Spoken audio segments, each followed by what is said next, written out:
Hello to all of you, good morning, good afternoon, good evening, जब भी आप मेरा वीडियो देख रहे हो। क्या हाल चाल आप सभी का। तो आई होप बहुत दिनों से इंतजार था। तो आ गया हूँ मैं सेमेस्टर 2 का फिजिक्स ऑनर्स का इंपॉर्टेंट क्वेश्चन लेके, जिस हर साल जैसे कि लेके आता हूँ और हर बार लेके आता हूँ। और मैक्सिमम क्वेश्चंस आ जाते हैं यहाँ से, बस आप लोग का अच्छा प्लेसिंग है इससे कारण से। और दूसरी बात, आप लोग सपोर्ट भी बहुत ज़्यादा करते हो, दैट्स व्हाई। ये भी कारण है, बहुत बड़ा कारण है। बस यार चैनल को थोड़ा सा लाइक और सब्सक्राइब कर देना थोड़ा सा, तब तो और मोटिवेट होके लाऊंगा ना, और अच्छे से गेस करूंगा कि हाँ कौन सा क्वेश्चंस आ सकता है। ठीक है, तो चलिए आज स्टार्ट करते हैं फिर से हम लोग। ठीक है, semester 2 important questions. Okay, for new student जो नए सिलेबस के साथ आया हुआ है इस साल, जो बच्चे एडमिशन लिए हैं उनके लिए मैं बताने जा रहा हूँ। तो तैयार हो जाइएगा मेरे संग संग। स्टार्ट करते हैं। तो सबसे पहले जो क्वेश्चन आता है आपके सामने, केबीसी, कौन बड़े करोड़पति। नहीं, चलिए स्टार्ट करते हैं। तो सबसे पहले जो आप लोग का सबसे मेन टॉपिक से जो क्वेश्चन आने के ज्यादा चांसेस है है ध्यान समझिएगा, वो है elastic and elastic collision between particles. ठीक है, इलास्टिक और इनइलास्टिक कोलिजन पढ़ लेना आप लोग को। ठीक है, इलास्टिक एंड क्या बताएं, इनइलास्टिक कोलिजन,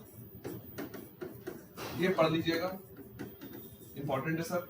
नंबर 2 में रिलेशन बिटवीन इलास्टिक कांस्टेंट, बहुत इंपॉर्टेंट है sir. Relation between elastic constant बोलिएगा अगर, तो इस पे वीडियो भी ला देंगे।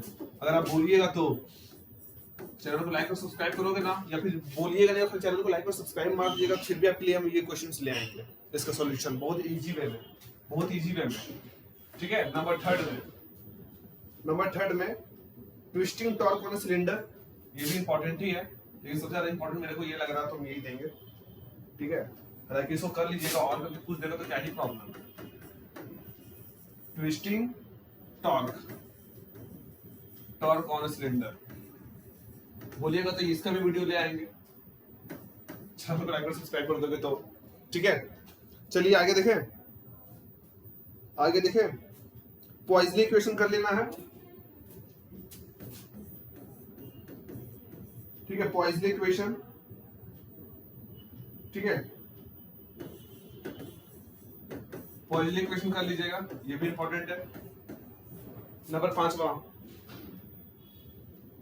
पांचवा मोशन अंडर सेंट्रल फोर्स से कर लेना है आपको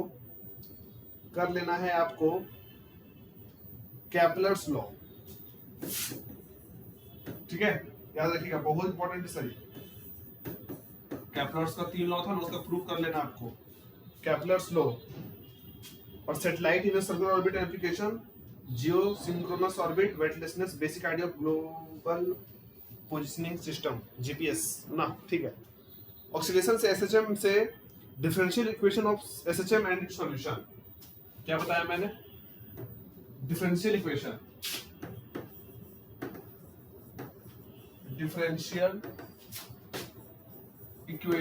ऑफ एसएचएम। ठीक है, बहुत इंपॉर्टेंट है ये, and it's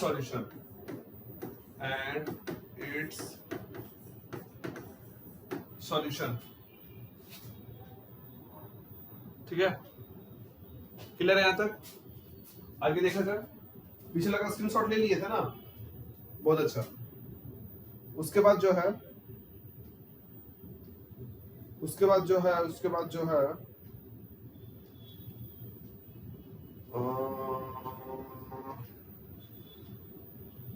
kinetic energy, potential energy. ठीक है, damped oscillation, forced oscillation, resonance. हाँ, रेजोनेंस कर लीजिएगा।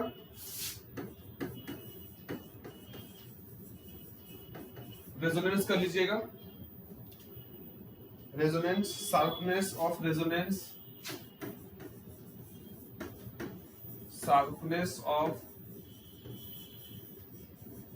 रेजोनेंस, नंबर 3 में क्वालिटी फैक्टर, पावर डिसिपेशन, इसी में है ठीक है, इसी में है सारा। और फिर नंबर 4 में quality factor. Quality factor clear है यहाँ तक? चलिए आगे बढ़ा जाए। हाँ सर, आगे बढ़ा जाए, आगे बढ़ा जाए। फिर आता है नॉन यूनिवर्सल से। नॉन यूनिवर्सल सिस्टम से आता है नॉन यूनिवर्सल फ्रेम कर लीजिएगा, क्या होता है इसे देख लीजिएगा। नॉन इनर्शियल फ्रेम, ठीक है। और लॉज ऑफ फिजिक्स नहीं, ठीक है। सेंट्रीफ्यूगल फोर्स कर लेना है, सेंट्रीफ्यूगल फोर्स कर लेना है। और नंबर 4 में कोरियोलिसिस, ठीक है, ये भी इंपॉर्टेंट है।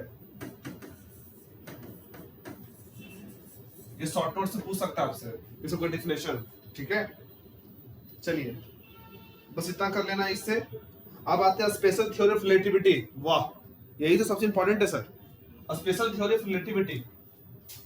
स्पेशल थ्योरी ऑफ रिलेटिविटी, ठीक है। क्या बताया मैंने? Special theory of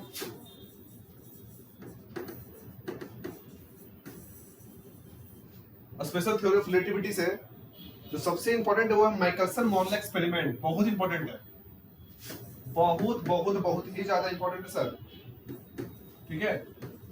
Michelson Morley experiment, Morley experiment, Michelson Morley experiment. बहुत गर्मी है तो सर पंखा क्यों नहीं चला लेते हैं? पंखा चलाएंगे ना तो थोड़ा सा आवाज आने लगता है, पता है, इसलिए। माइकलसन मोरले एक्सपेरिमेंट क्लियर है? माइकलसन मोरले एक्सपेरिमेंट के बाद इसका आउटकम्स क्या आता है वो भी देख लीजिएगा। एंड इट्स आउटकम, बस जो जो बोल रहे वही पढ़ना है, वही पढ़िएगा अच्छे से, अच्छा एग्जाम जाएगा आपका, बहुत ही अच्छा जाएगा। फिर आता है ग्रेडियंट ट्रांसफॉर्मेशन, बहुत इंपॉर्टेंट है सर, बहुत ही ज्यादा। Gradient transformation. फिर थर्ड में है लॉरेंज ट्रांसफॉर्मेशन, लॉरेंज ट्रांसफॉर्मेशन हो गया। और उसके बाद फिर टाइम डिलेशन, टाइम डिलेशन, ठीक है, टाइम डिलेशन। टाइम डिलेशन के बाद relativistic addition of velocity, variation of mass with velocity, variation of mass with velocity, variation of mass with velocity। और एक है ना ये वाला, ये भी कर ही लीजिएगा, मतलब क्योंकि ये बहुत इंपॉर्टेंट है sir. Transformation of velocity, frequency और वेव, ठीक है। ट्रांसफॉर्मेशन ऑफ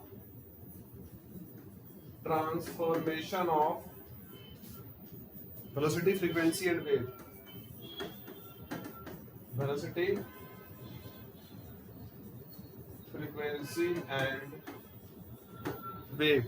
क्लियर है यहाँ तक? चलिए, डॉपलर इफेक्ट टाइम मिले तो कर लीजिएगा, 6 में लिख रहे हैं डॉपलर इफेक्ट, ठीक है। चलिए यहां तक क्लियर हो गया अच्छे से। एंड उसके बाद transformation of energy and momentum, transformation of energy and momentum, transformation of energy and momentum. Clear है यहां तक? चलिए इतना ही करना है, बस इतना भी कोई बच्चा पढ़ लेता है ना सर तो पक्का है कि एकदम अच्छा मार्क्स कर लेगा। अब जो मैं बता रहा हूँ वो एक्स्ट्रा बता रहा हूँ, ठीक है। सुपरपोजिशन ऑफ कोलिनियर हार्मोनिक से कर लेना है आपको, वही superposition of two collinear oscillating have equal frequency, different frequency, ठीक है। तो देखो इतना इधर इधर इंपॉर्टेंट नहीं है लेकिन फिर भी दिखा देते हैं, समझो। Superposition of collinear harmonic oscillation से, ठीक है। मैं इसको मत करो, बहुत टाइम जाएगा और वैसे कुछ खास नहीं। वेव मोशन, हाँ वेव मोशन से कर सकते हैं आप लोग, वेव मोशन से जो बोल रहे वो कर सकते हैं। लॉन्गिट्यूडनल एंड ट्रांसवर्स वेव देख लेना है आपको, ठीक है, ये बहुत इंपॉर्टेंट है, लॉन्गिट्यूडनल और transverse wave and transverse waves, ये देख लीजिएगा। Plane progressive wave, particle and wave velocity, ये देख लीजिएगा, पार्टिकल एंड वेव वेलोसिटी हो गया। थर्ड में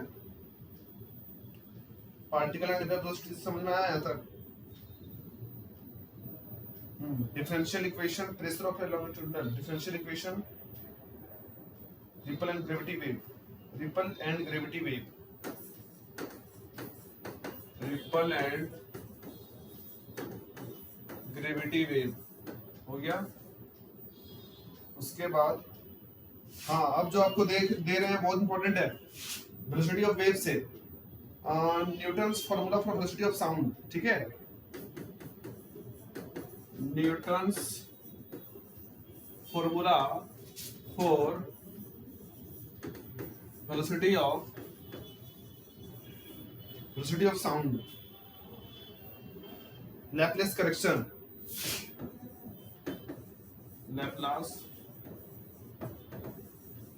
लेप्लास करेक्शन हो गया यहाँ तक। उसके बाद acoustic building reverberation of time reverberation, growth and decay of sound, seven formula, एक सेवेन फार्मूला कर लीजिएगा टाइम मिले तो, ठीक है, sevens formula topic by topic लिख रहे सर, मतलब ऐसे कर, इसी तरह आपको भी पढ़ना है, ठीक है, ज्यादा बर्डन नहीं आएगा, ओके। फिर आता है superposition of two harmonic wave से फेज एंड ग्रुप वेलोसिटी, ये इंपॉर्टेंट है, phase and group velocity, phase and group velocity, ठीक है, फेज एंड ग्रुप वेलोसिटी हो गया यहाँ तक। और फिर energy of vibrating, transfer of energy, open and closed pipe, superposition of N harmonic motion, superposition of N harmonic motion. देखो मैं पहले बता दे रहा हूँ, इस बार जो मैं इंपॉर्टेंट बता रहा हूँ आपको, अभी जो लिखा मैं, ये मेरा पहला है, ठीक है, बट आपको बता दे रहा हूँ, इससे पहले जो मैं क्वेश्चंस बनाता था, आपको बताता था, वो उसका कुछ और सिलेबस था, कुछ और माइंड सेटअप करके वो क्वेश्चंस बनाता था, ठीक है। बट अब जो क्वेश्चंस आ रहा है वो थोड़ा सा हट के आ रहा है, ठीक है, क्योंकि अब तो सिलेबस बदल गया है, और सिलेबस बदल गया है तो अगर आप बोलेगा सर प्रीवियस ईयर पेपर मेरे को दे दीजिए, उससे कुछ बात बन जाए, तो वो काम आने वाला है नहीं आपका, क्योंकि अब तो सिलेबस ही बदल गया है, और सिलेबस बदल गया है तो ऑब्वियसली है कि मतलब कि ज्यादा प्रॉब्लम हो सकता है, ठीक है। तो सिलेबस मतलब बदलने इन द सेंस क्या सर, सिलेबस बदल गया है तो टॉपिक बदल गया है ना, ये टॉपिक बदला नहीं है, टॉपिक आपको वही पढ़ना है, ठीक है। बस यही है ना कि कुछ मतलब कि कुछ टॉपिक्स कम हो गई है और कुछ को हटा के किसी और सेमेस्टर वाले में डाल दिया गया है, तो बस यही है आपके लिए। और उम्मीद करते हैं आप ये टॉपिक को करेंगे, और जब आप टॉपिक को करेंगे तो नो डाउट आपका एग्जाम बहुत अच्छा जाएगा, ठीक है। तो आई होप मेरी बातों को समझ गए होंगे आप लोग, तो अच्छे से कीजिएगा। तब तक टाटा बाय बाय, जय हिंद जय भारत, बाय, मिलते हैं नेक्स्ट वीडियो में।